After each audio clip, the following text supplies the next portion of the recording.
শেরপুরে হর হামেশাই লোকালয়ে ঢুকে পড়ছে বন্য হাতি। প্রায়ই প্রাণহানির শিকার হচ্ছেন সাধারণ মানুষ। হাতির আনাগোনায় ফসল নষ্টের আশঙ্কা থেকে কাঁচা পাকা ধান কেটে ফেলছেন সীমান্ত ঘেঁষা বোরো চাষিরা। বন বিশেষজ্ঞরা বলছেন খাদ্যের সন্ধানে লোকালয়ে ঢুকছে বন্য হাতি।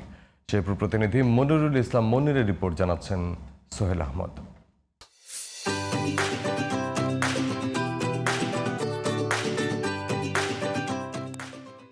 প্রায় ২৬ বছর আগে ভারতের গহীন বন থেকে নালিতাবাড়ি সীমান্ত দিয়ে বাংলাদেশে প্রবেশ করে কয়েকটি বন্য হাতি।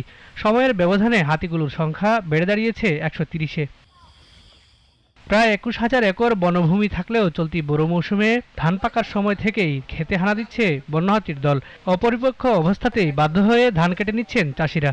প্রতি রাত্রে হাতির উপদ্রবের জন্য, হাতি ধান খাওয়ার জন্য আমরা অর্ধ কাঁচা ধান ঘরে তুলে নিয়ে যাচ্ছি। সবসময় হাতি লামে খেতে সারা রাত থাকে খেতে, সবসময় তো তখন যায় না, এ বয়ে তাড়াতাড়ি করে কাঁচা ধানই আমরা খাচ্ছি।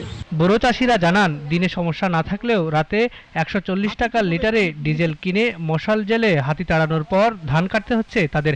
সরকারের দেওয়া সামান্য ক্ষতিপূরণে পোষাতে পারছেন না তারা। সোলার প্যানেল যে বাতিগুলা আমাদের এই বন্ধে দেয়, তাহলে আমরা বন্য হাতির আক্রমণ থেকে অনেকটাই আবাদ ফসল তুলতে সক্ষম হব। ১ বছর পরে 4 বছর পরে 5 বছর পরে এই ক্ষতিপূরণ অর্ধেক থেকে অর্ধেকও পাই না।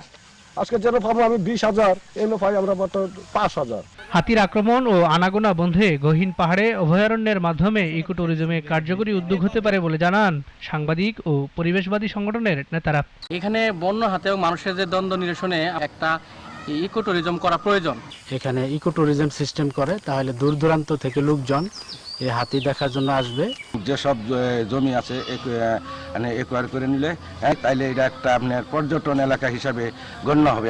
ইকো ট্যুরিজমের পক্ষে বন বিভাগের এই কর্মকর্তাও। বিশেষজ্ঞজনদের পরামর্শক্রমে পর্যটক যাতে আইসা দেখতে পারে, এই ধরনের কোনো সুব্যবস্থা গ্রহণ করলে আমার মনে হয় করা যেতে পারে। Sohel Ahmed, GTV news.